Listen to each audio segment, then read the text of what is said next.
Hey everyone, welcome to EntrepreNINES. I'm John Wist. And I'm Bonni Mace. We are two Enneagram 9s who took the big leap into the world of entrepreneurship at a similar time. And this podcast is a space where we are inviting you to laugh and learn with us as we work to build businesses with soul. This is episode 23. 23. And John's back. I'm back. Hi, Thanks John. everybody for the grace in letting me skip a week. It was a very difficult time to try to schedule something. Yeah. What were you up to, John? Share with the world. Oh gosh. So we spent a week with my mom. Mm-hmm. And then I spent almost a week in Florida for a client. So it was just like, I don't know. It was just a very busy couple weeks. Mm-hmm, so, mm-hmm. But I was no, kind of like softly like, do you think you want to do this? And I said, I don't think so. But you were like, yeah, for a while. Yeah, for a while I was. Well, and I like the goal, like I definitely had this thought in my head. I was like, I will have time in Florida for us to do a recording. I think I can do it. I think I can pull it off. And then it was just much busier than I expected. Well, you And think, so, especially when you like leave behind your entire family, that suddenly you're like, I'm a free human. Right. I have all the time in the world. yeah, and you like, because there's been a couple of trips like this that I've been on for the business that like you go back to the hotel after the day is over and you think you're going to be able to relax, and that is just not true. Yeah. Like most nights when I am traveling for the business, like when I go back to the hotel room, I have like hours of footage to move different places, and that just takes time. And then I'm like, oh crap, and my computer is like working hard, and I'm like, oh, okay, I guess this isn't gonna work out at all.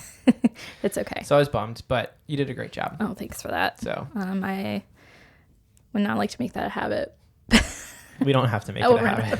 Run out of ideas very quickly. We do not have to make it a habit. Oh wow, delivery. Oh my goodness, Guys, delivery. Live and in person. My husband has brought us a donut that we will not chew for you. Donuts for podcasters. Thank you, Mark. You're welcome, everybody. Happy opening day. Oh wow. He just busted right in. He just let himself in. That's so funny. It is opening day is it? I own this house. The problem when your podcast studio is in the middle of a house. The Mace families are big opening day fans. Yeah, Mark is very reverent. Yeah. He requests off work for the entire afternoon. Does he? I did not know this. He's Does done he really? this. I think the only time he didn't do it was like maybe the first or second year we were married and he was just starting, Okay. Yeah. over at the secret place. Right. And, The place that shall not be named. yeah. And he then started taking off and he'd That's like funny. show up at home. Yeah. He'd be like, it's 1 p.m. Time for baseball. Opening day starts in 30 minutes and I'm home. So that's great. He's very serious, and I wear shirt to Yep. support him and his enthusiasm. That's great. So- That's great. And Well, now we have donuts, opening day donuts. Opening day donuts. Yeah. Thanks, Mark. So that was a little tangent. That was not where we were headed so far, but we'll get back on track. So Bonus content. yeah. Today we thought we would chat about what is a business with soul. So this is interesting because this is part of our intro. This is something that we reference fairly frequently. Very frequently. Yeah. But we have not really defined it. Yeah. And so we thought we would take some time. Can I say curse of knowledge without stirring up things for you? No, that's fine. Okay, great. Yeah, no, I think that's accurate though. I mean, there's only so many ways to describe things, and that's one of them. That is one of them. Yes, I think when we started this, Yeah. right, like we had our own ideas about what that meant, and we just kind of ran with it. And now we've lived it for a whole year Yeah, plus. Yeah. The podcast was a year old this month, by the way, Oh my gosh, in March. crazy. That's Yeah. awesome. Yeah. That's cool. We released a podcast on our birthday. Nice. But we didn't realize we were releasing it on our birthday. So we didn't say anything in the podcast about it being our podcast Happy birthday. Yeah. And that is because we are still yet Yeah. infant podcasters. Yeah, we're just And that's figuring what it you do. out. Yeah. Anyway, So Yeah. a year in, it's time to define what a business with soul is, Here we go. I guess. So let's start with soul. Like, what is soul? And I think we both have some answers. Philosophize. Yes, we have some answers to these that are personal. But Bonnie, what does soul mean to you? So soul means to me a lot of things religiously, but that's not what we're talking about. Right. And so I think for me, in starting this business and writing that little tagline, like when we were brainstorming EntrepreNINES, it meant like living into the design of who I am. Okay. Like who I am and what I do are not in conflict with each other, which means that my soul can breathe. Nice. So I think that's what it is. Yeah. It's just like not this stifling of who you feel you are. Yeah. And maybe alignment. Yeah. So Yeah. that would probably be the best way to put it, is just like the what you do and who you are coming together in line. Let your soul breathe. Yeah. That's good. I like that a lot. Yeah. Some of this was also born out of, I was asked to write an article for a blog, and I kind of wrote around this topic, and I put it in the show notes. Yeah. And I had to think about what soul was for the first time. I really feel like that's where this idea came from. He was like, Yeah. a light bulb. We've Yeah. never talked about this. Yeah. And so I wanted to make clear in the article, and I feel like this is something to bring up now, like what we were referring to now, like you mentioned, is not like metaphysical. Right. Like it isn't born out of this specific reference is not born out of like spirituality or religion. It's born out of like our humanness, I guess is kind of the way to put it. Our humanness does have ties to what we believe, obviously. Right. But this is how it's playing out for us in our career life. Maybe? Yeah. And so like for me, that kind of came into reality through like, my soul, like my business soul, I guess, quote unquote, is kind of the motivations and desires I have to wake up and do what I do every day. Nice. Because if I am not motivated or desiring to do what I do every day, then I think my soul's gone. My business soul is gone. And so what is motivating and what desires do I have to wake up and do that over and over and over again? And it's good. Yeah. So that's kind of where I landed in my processing of that, which brings us around to. Wait, I was having a light bulb moment. Yeah, go ahead. Because I know you're gonna like turn the corner. No, it's okay. It just made me realize when you were saying it like that too, that soul is having a business with soul means that you have to be very like fluid and changing all the time, because you are also fluid and changing all the time. So it's like this inherent kind of like flexibility to, always be checking with yourself and saying like, is this what I want to do? Yeah. Am I doing what I want to do, or am I chasing something else that I actually don't want to be chasing? Right. So, which actually is still a great transition to like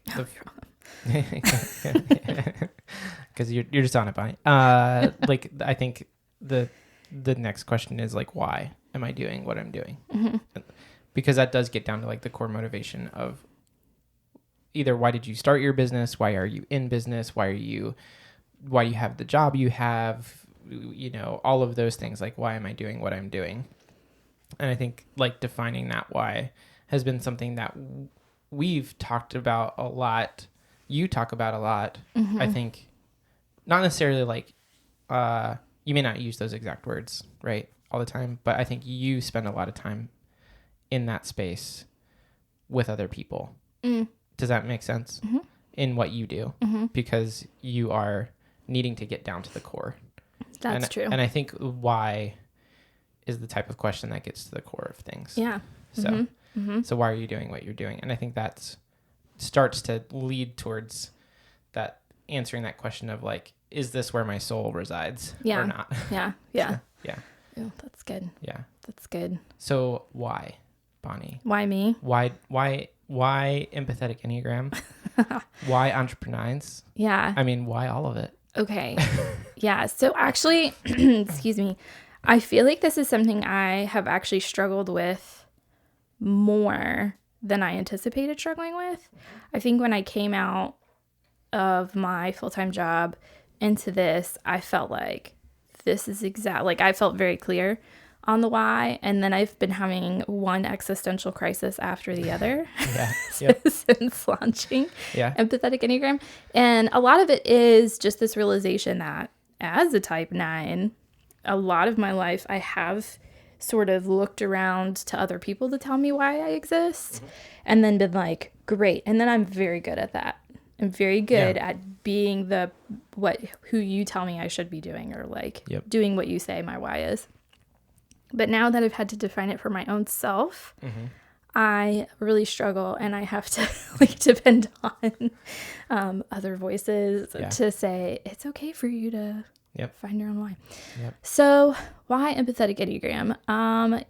Because that started out as like, I loved the clarity that Enneagram brought. And then I quickly realized that was just like a very small facet. Yeah. And so really the why behind it is I find great, this is good verbal processing, John. I find great satisfaction and come alive myself when I see other people become comfortable with the fact that like, hey, you're like a masterpiece creation. And I grew up in the theology of depravity. And breaking free from the theology of depravity is scarcity. Great. Like, you are not inherently flawed and terrible. We can break free of that. Like, there are beautiful things designed within you. Not just the like marring qualities that we all get stuck on. So I find great pleasure in helping people to say, oh, I'm not broken. Like, this is how I'm wired. And there are things that I can do in my wiring that are helpful and that are not helpful.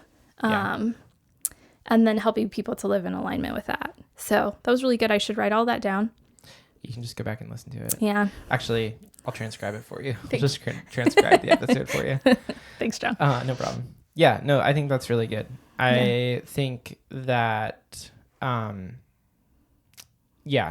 think that also, it's interesting. I kind of, and I don't know if this is just the way my brain works. Like when I was thinking about why, my brain kind of separated it into two categories, and one was personal, one was professional. Okay. And so the personal reasons, and I feel like we probably have some similarity here because we came from a similar background into where we are now, which is like, I'm personally doing this because I would like these things, more time with my family, more creative freedom. Yeah. With like my own brain and space and time and how I use my time. Like some of those things were like the personal reasons, right? And then it's like professionally, it's like, well, I see a gap, right? And that's like probably a lot of businesses will say like, I see a gap in the market. But like, I think I see a gap in like what we talk about a lot, like authenticity and like real storytelling, if you will, I guess, in some areas of video, especially like commercially, and things like that. So like, I think those were kind of the ways that I, just for my processing, like had to break out like, oh, like there's personal reasons for this and there's professional reasons for this, and both are valid and both have to be considered in order for me to like buy into this and make it what I do all the time. And it makes it worth the scrap when you can align both of those things a little bit better. If that makes sense, the scrap, the fight. Makes it worth the fight. Yeah. And I think that, I think going back to what you said earlier, like all of those things are the things that you kind of, you were talking about change and like how you're constantly changing. And so like your idea of soul can change, or your idea of what that means for your business can change. But like this part is kind of the part that's at the core of it. Right. And so like, that's the part that I've had to learn to come back to and be like, this is why I made this decision. This is why I'm doing what I'm doing. This is what I wanted to like, this is the impact I wanted to have when I got here. And is the choice I'm making now reflective of that? And if it is, then great. Like, I think that I'm still foundationally within my soul. And if it's not, then it's like, okay, well, that's not the right choice for this. Unless I'm ready to pivot my definition of why. Yeah. So, Yeah, that's good. yeah. Okay, so why EntrepreNINES for John Wist? I didn't answer that part, so. Why EntrepreNINES? Yeah. Oh, well, I think EntrepreNINES is, I think, it, for me, podcasting is something I enjoy, like listening to, and something that I always wanted to, it's an itch that I needed to scratch for a long time. So true. And I refused to scratch it and just felt itchy. And then we started doing it. Yeah. Thank you, COVID. Yeah, because of COVID. And scratching that itch felt good. And so I wanted to keep scratching the itch, I guess. This is a terrible analogy. Terrible. Also, I think that Makes sense.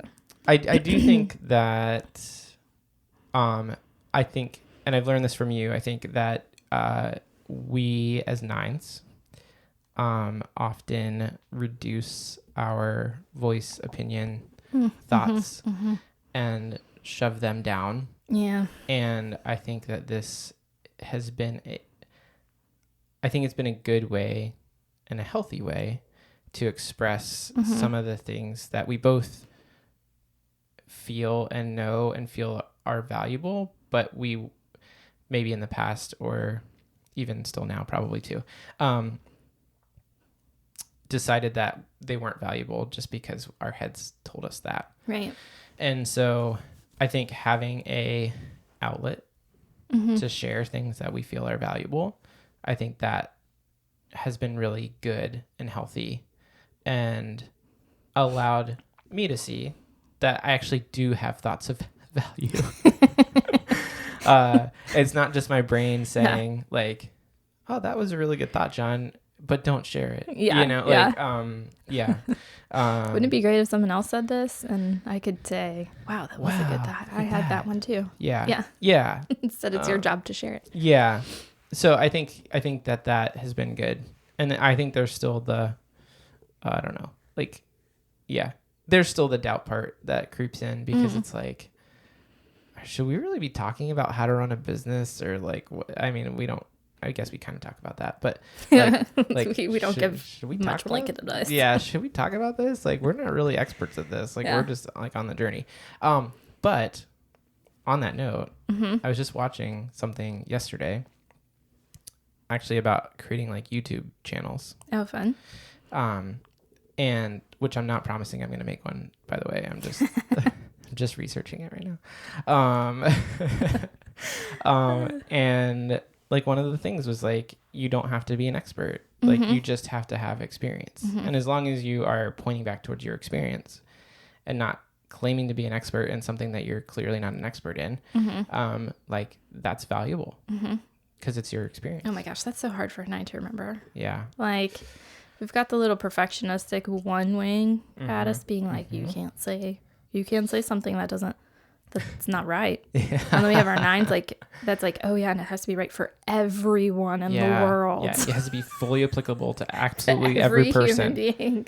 Yeah. Which is not ever the case when I think about it logically. But yeah, that's good. Yeah. I needed that little. Okay. Good. Yeah. Because every time I write something, I'm like, oh no. Yep. Somebody's going to know I'm a fraud now.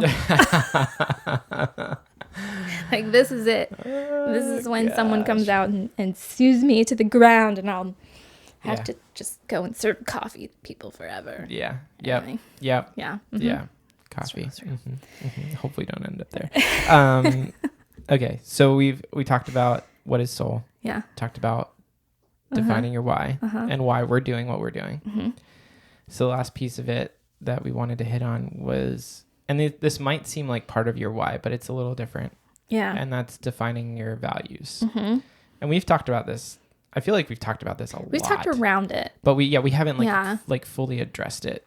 And so like in my mind, that combination of like why you're doing what you're doing plus the values that you are defining for your business kind of create that like anchor. Like it brings you back to that anchor of like, you can always return here if you have a question about what you're doing. And they become really practical things to grab onto, because why Yeah. is very like philosophical and like Right. hard to be like, well, my why. Okay, so we have great experience with this. Is like Yeah. you can mold your why to fit anything. Sure. Like you really could. Yep.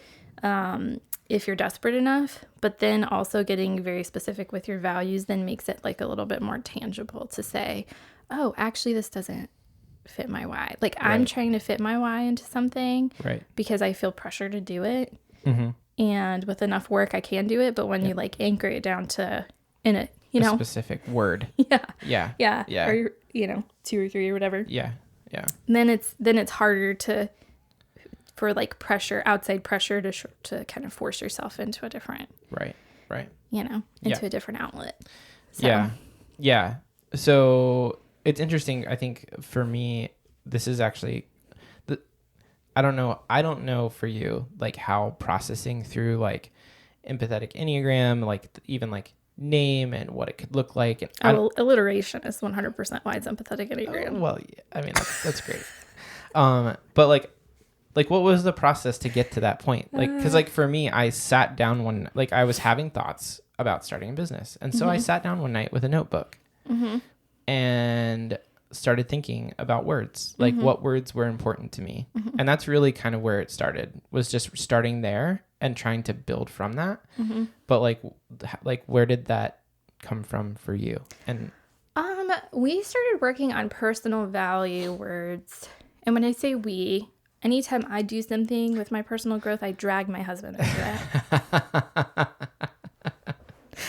And so Mark. he benefits from this and also is annoyed by it. I have not successfully dragged him into rhythms ever, though, by the way. But I did drag him into values because I was feeling, and it was at the like kind of sort of the peak of the tension of like the full-time job. Yep. And so I learned about values via Brene Brown because she's the queen, right? Yep. Mm-hmm. And used her list of value words and like kind of systematically went through for myself and was like, this is it. This is me. So that was very separate from, that was before I even was like certified enneagram stuff. And so one of my words was empathy from the beginning. Yep.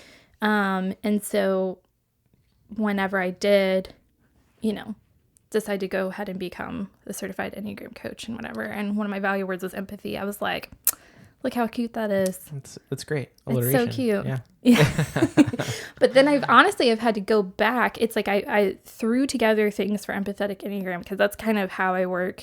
Yeah. As I go in these like bursts of inspiration, and that's not always healthy. Like I have to learn how to do, and I have been learning now in the last year and a half, how to like steadily take steps towards what I want instead of being like, now I feel great, now I'm going to do this burst. I mean, that's how I built my whole first iteration of my website, and where empathetic enneagram, he's raising his hand. Me too.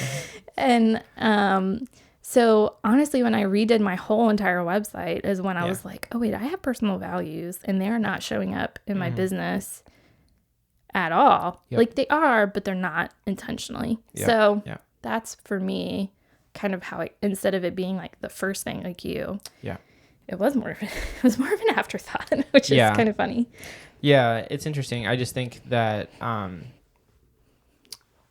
I think some of it probably, like, I feel like, and this is just my external view of your journey, is like yours was like a very slow burn.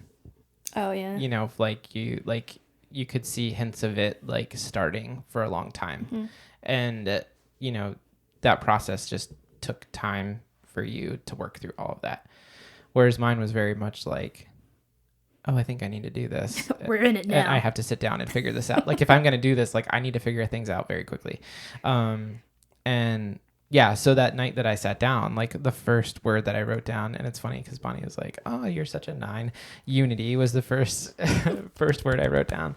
And a lot of that I think was born out of like just the experience I had of who I was used to making videos for, right?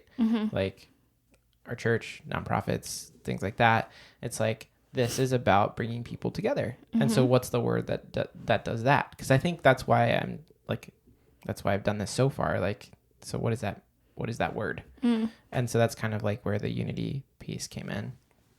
But then I think also very quickly it was like, but when I look around at even a lot of the like groups I was in to kind of start to learn about video business and stuff, it's like a lot of it doesn't feel like it has a lot of soul, you know, like it doesn't feel like, it feels like we're trying to figure out the fastest way to get the most amount of money out of people. Yeah. And that's where like authenticity came in. And like, then actually you and Elaine, so this is my like now, like I didn't have partnership because that was my third one. Yeah. That was not my, that was not part of my original like value set. And then we had you and Elaine, the three of us were on a call the one day. Yeah. And we started to like rework all of our kind of like mission statements and things like that. And that's where partnership came in. It was like, oh yeah, I don't really want to be like in and out of your life. Like I want to become a partner. And so, so that one was a, like, however, I mean, that wasn't that long ago. That was probably like 6 months ago. Yeah. Maybe. Like the end of the year last year. Yeah. So like, you know, that's been a year in. And then finally it was like, oh yeah, that is one of my words. So, you know, I think that it isn't necessarily like things that you have to define like right off the top of like a creation of something, but it can be like over time you learn what those values are. Here's what I will say about value words though. Yeah. You have to commit. Yeah. Because if you switch your value words like you switch your underwear, like you're not going to be anchored at all. We're on fire with the analogies Clean today. underwear is great. Fresh values all the time. All the time, not so good. Yeah. I didn't say mine. So mine are Oh yeah, go ahead. empathy is one. And I also have authenticity, which that one I wrote a post about recently. That one started out as consistency because like the big driver behind that value for me was like, I am not a different person in different contexts. And so I wanted to, like I have a big problem with that because I have a lot of background with people who do a lot of that. Yeah. And so for me, that was really important. Like, I show up as authentically who I am, but I wasn't using the word authentic yet. So anyway, I went from consistency to authenticity. That makes sense. And then I have like, growth as one of the words. And then also like togetherness is a way, as a word that I use too. So all of those things show up in my like coaching philosophy. And then also in our day-to-day. Here is our family. So that's good. That's good. Yeah. I'm just thinking right now, like I need to transcribe this episode for myself too. Like there are things that I'm saying that I've probably needed to write down for a while. And I think that's the thing too, like verbal processing is good. Yeah, we verbal process in front of you guys. Yeah, like verbal processing is good because I think that these are things that sit in my head and I just don't take the time to write them down. But now I have a podcast that I can go transcribe. Yeah. And I can when we force ourselves to think clearly through something. Yeah. And even writing that blog post, it was like, okay, I believe in all of these things and I know all of these things, but why? You know, and it just comes back to the why. You know, why do I believe them? And some of that was good with like, what did I originally intend for this to be? And I think that's a good question to come back to every once in a while too, is like, what was my intention here?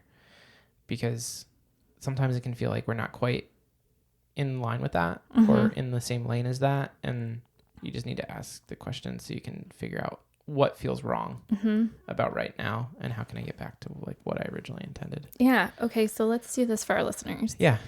Do you have an example of something in your business year where you've had to like fall back on like a value word or your why really clearly to say yes or no to something?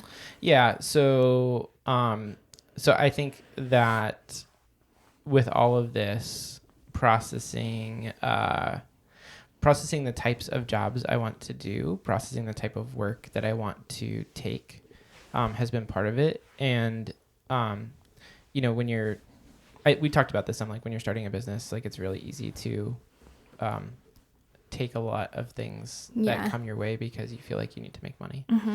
And so I think that some of the things that I've learned is like,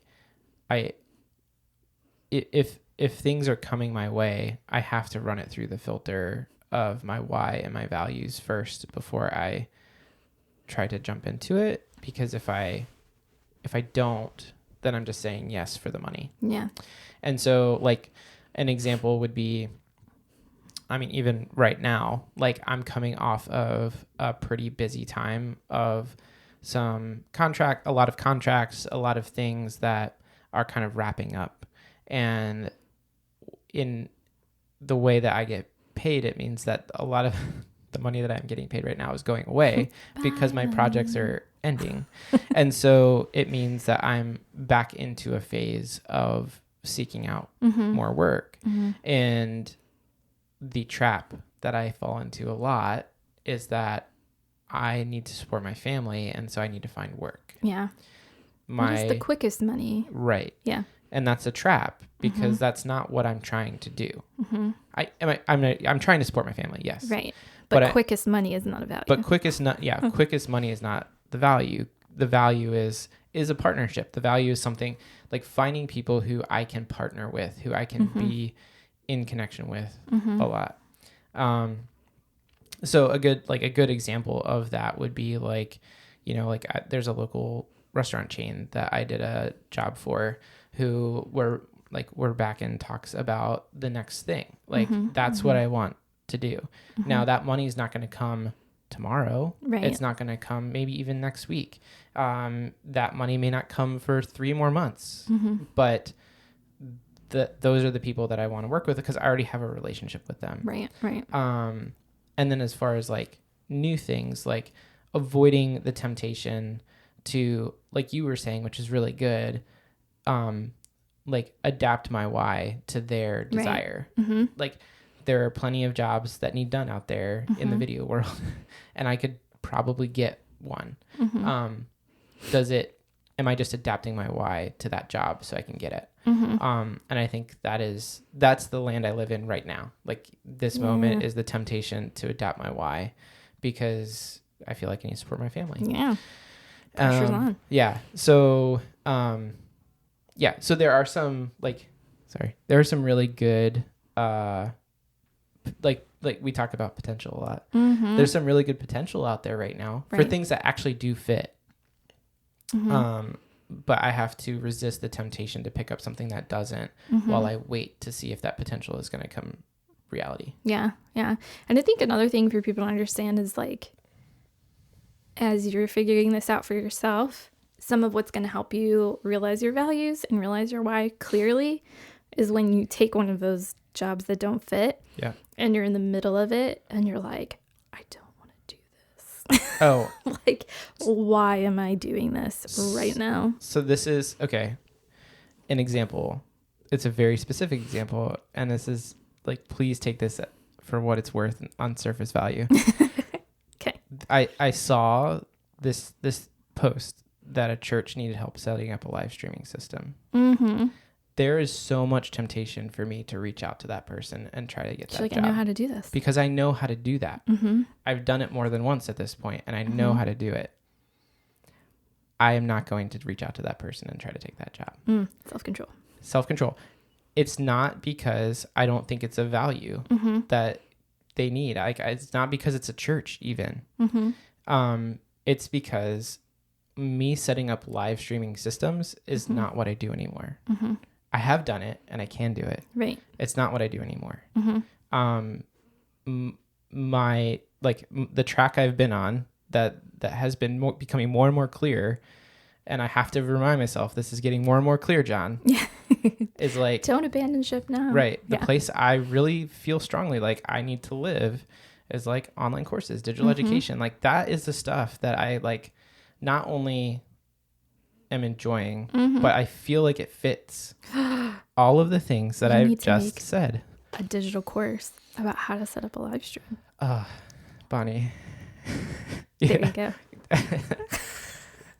The whole reason why I was watching that YouTube video the other day was to figure out like what's my angle. Yeah.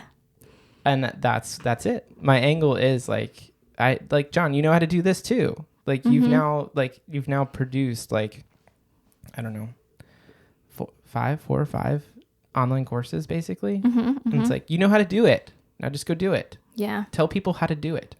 Tell the people how to Come do on, the things. just do it, John. But yeah, like that. I mean, That's that, good. yeah. So it is like, it's the temptation to take the quick money, but then to reframe everything as like, does it fit? And the thing that you keep feeling like you're being told over and over and over again. And I think this probably hits home a little bit for us because we're gut people. Yeah. And in our guts, we know what's right.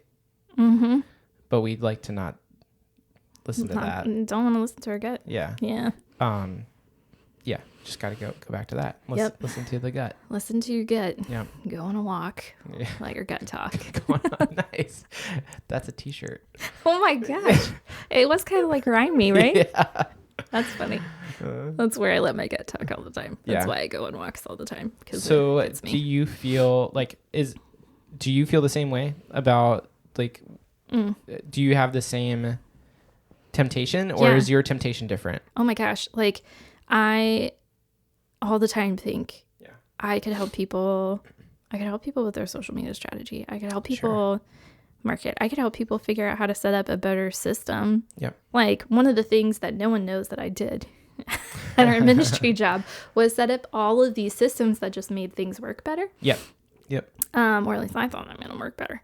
I there are so many times that I'm like, I could probably make a quick buck if I just did that. Yeah.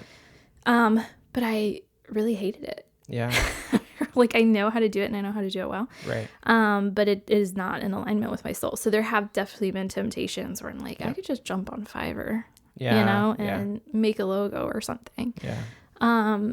But it is not who I am. And as far as like actual coaching clients and whatnot, I think that's been some of my struggle is like, okay, who do I want to reach out to? Like who fits this new version of who I am? Yeah. You know, for a while I thought the same as you, and it's just because of what we were coming out of. It's like, oh, churches and nonprofits are who I want to help. Yep. But now I'm kind of like, well, I mean, I think it would be okay to help them, but maybe that's not the only space. So, I definitely have that same issue. And for me, I think it's most manifested recently, like in how I'm showing up on the internet.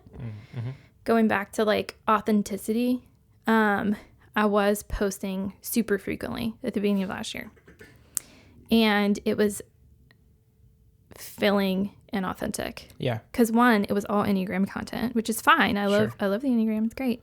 However, there were a lot of things I was leaving on the table about myself and like what I like to talk about. So then that's when I had to like revamp everything. Yeah. And now I'm posting less frequently, and I'm trying to be more intentional with what I put out there. So it's definitely come back, to like, okay, how can I really be authentic to who I am? How can I really show empathy for people? How can I actually be together with the community I've created online without just like throwing content at them all the time? I don't know. Yeah. So that's good. Yeah, it's definitely come up. That's good. Yeah. Yeah. And it just goes back to those value words. Yeah. And the why. So. And it's good. Yeah. It's very good. And I'm glad we hashed out our whys a little bit more. I've rephrased the why statement like several times. Okay. And I think that's just because I continue to be like, is that really what I want? Or is that what someone else has told me I'm good at? Yeah. And I think that's an important question for us nines to ask occasionally. So. Yeah. I feel that I also think that this might be I'm not trying to project this on you, but okay. This is what I'm projecting on myself, is that I feel that way. Like, am I doing video work because someone told me I'm good at video work? Yeah. Or do I love it? Because I just started a company that's a video company. Holy crap. Like, is this what I want to do? Yeah. And I think that those types of thoughts really only come up when it's hard. And that to me means that it's more my doubt, my self-doubt talking than like a real thing. Right. And again, it goes back to like, you can constantly be changing and your why doesn't really have to change. And I think that that's what I'm learning too, is like, I don't have to look like that video production company. I don't have to look like that video production company. Like, I can continue to refine and morph what works for me and what I do enjoy about this whole thing, and let the other stuff fall to the wayside and let someone else do it. Yeah. I don't have to do all those things that they do. I can do what I can do. Yeah. And so, like, further refining that doesn't mean the why is changing. It just means I'm like further kind of narrowing down and driving in on like what is making this fulfilling for me. I've been reading, so I was listening to this book, and it's called 4,000 Weeks, and it's by Oliver something. Sorry, Oliver. I'll put it in the show We'll get your last name in the show notes. Anyway, the whole premise of the book is basically like, hey, human, you have 4,000 weeks to be on this earth if you're lucky. Oh, wow. Yeah. That's intense. Yeah. Holy crap. But it's so good because it's some of it of what is wrapped up in what you're saying, in this idea that like, you will not solve all the things or be all the things. Yeah. Right. And so the importance of getting down to your why and your value helps you to actually more like live this one set of 4,000 weeks you have. Interesting. More in a fulfilled way. Yeah. He says basically the unhappiest people in the world are the people who are trying to deny their limitedness. So the sooner we come to grips with the fact that like, hey, you have a limited amount of time, you have a limited amount of capacity, what are you going to do with it? Yeah. The better. Wow. And so anyway, I highly recommend the book. I rented it via the library, and I just went ahead and bought it because there's like a huge wait list. And so every time my time was up and I didn't finish it, I had to wait like 8 weeks. Oh my gosh. Yeah. And so I finally just bought it, and it has been helping me be like, all right, I can't be everything to all the people, which is what I'd really like to be as a 9. Yeah. So what is it in this that is going to help me live fully who I am in this one little thumbprint I get to leave on planet Earth for 4,000 weeks? Wow. So, all right. I'm sold. All right. That sounds great. Is this going to be a book club book at some point? Yeah, probably. That would be awesome. Yeah, it will be. I'm in on it. I need to also be brave enough to actually start that book club. So do it. Y'all can hold me accountable. Bonni, do it. Everyone, Bonnie's wanting to start a book club. It's true. It'll all be on how to live your life embracing grace. Like, they're all like, nice. My favorite kind of books, Sean, are these personal development books that are kind, that are not like, honestly, I'm reading another book right now and I won't say it, but I hate it because it's so like, you can have all the things. Yeah. And I'm like, Anyway, I'm reading it for another book club. So it's okay. That's all. Now I'm on a tangent. No, it's okay. I just want everyone to know that normally we won't go from like an 8-minute episode to like a 45-minute one. Whiplash. This is probably our average though. This is a little longer. So yeah. This is one of our longer end of. Yeah. But we had a lot of good things to say. Yeah, thanks for hanging out. It was fun. It was a good conversation. And we had to have you back to made up for lost time from last time. Yeah. See, this is what happens when we don't do it. This is why we do EntrepreNINES. Yeah. Because it's just good space for us to one of my whys, I never shared my whys for EntrepreNINES. So here's how we'll wrap this up. Okay, one of my whys for EntrepreNINES is actually creative collaboration because I've really enjoyed working with John Wist we worked together in some capacity for nearly 11 years, isn't that right? Yeah. I get 10? When did you first show up? 2013. So that's 10. Yeah. Because I was already volunteering when you guys came, and then we would have like started serving together, and then you would have been on staff, and I would have still been serving for quite some time. And I jumped on staff. So yeah. 10 years. Yeah. That's wild. Yeah, I guess. Yeah, that makes sense. 2013. Yeah. That's awesome. So anyway, I was not ready to give up my collaboration. Yeah. And then also the voice thing. I gotta use my voice out loud sometimes. Yeah. It's important. So That is important. Mhm. And it's a good, that's a great way. That's a good reminder for me, because I do feel like creative collaboration is often, as a solopreneur, Yeah. just the hardest part. Mm-hmm. And yeah, so thank you for reminding me that I need that, because I do. Mm-hmm. Like mine's togetherness, yours partnership. Yeah, there we go. Here we are, both Here. living in alignment. Yeah. With our souls. Yeah. With our soul businesses, or business souls. Business souls. Yeah. So that's the sign that I've been talking for too long in a row. Oh gosh. That's cool. All right. Well, thank you for joining us today. Leave us a rating and review so other people can find us. Yeah. Yeah. And we're on the internet. All of our website and socials are in the show notes, and we would love for you to share this stuff and our businesses with souls with people that you think could benefit. Yeah, for real. Yeah. Yeah. Just, go back and listen and make sure that they're going to line up with our values first. I'm just joking. We'll do that. We part. can do that part. Yeah. But anyways, all right, guys. Well, we will see you next time. Bye. Bye.